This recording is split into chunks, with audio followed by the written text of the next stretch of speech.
stereotyping of Jewish women, what we did last week. Okay, well, she was talking about how Jewish women are stereotyped as, as the term goes, Japs, Jewish American princesses.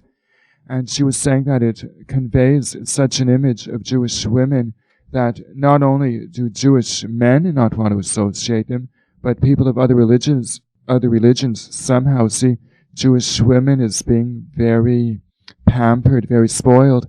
And she was saying that the Jewish men, they tend to objectify the Jewish women because of what they don't like in themselves, and instead of dealing with it, they somehow push it onto the women and it just makes a lot of problems for the Jewish women. And, well, she's going to talk about it, Susan Weidman Schneider, and it's very clear. And okay, so that's the point we stand at now, and we'll continue right now. This is nonsense.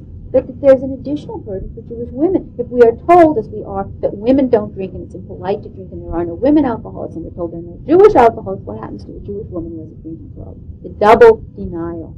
But there are programs now for Jewish women alcoholics and Jewish women substance abusers.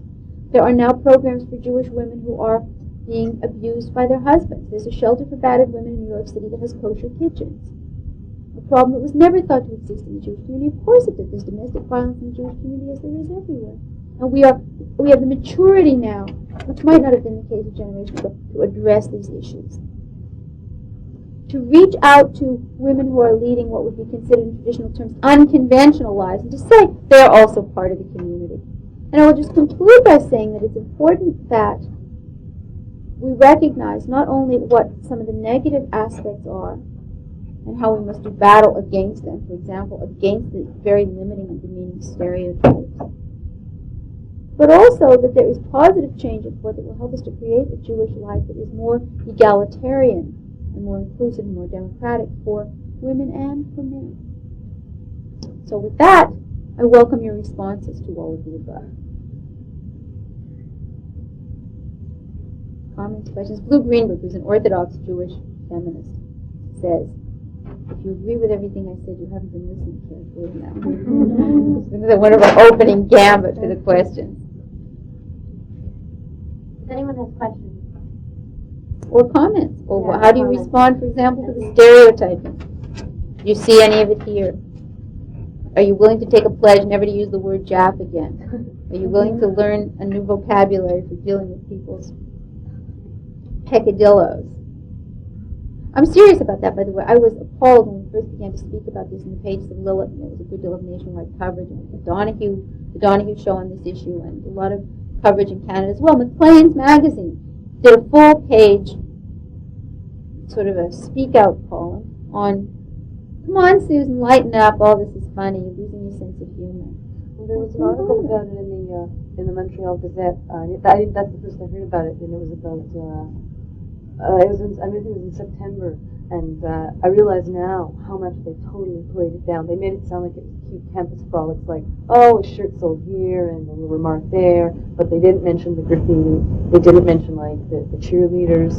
They just said something like Jap stereotyping going on campus, and then they mentioned the activities and the fraternity stuff, but they really played it down. They made it sound so completely harmless, sort of like an orientation week thing that was over in a day and forgotten.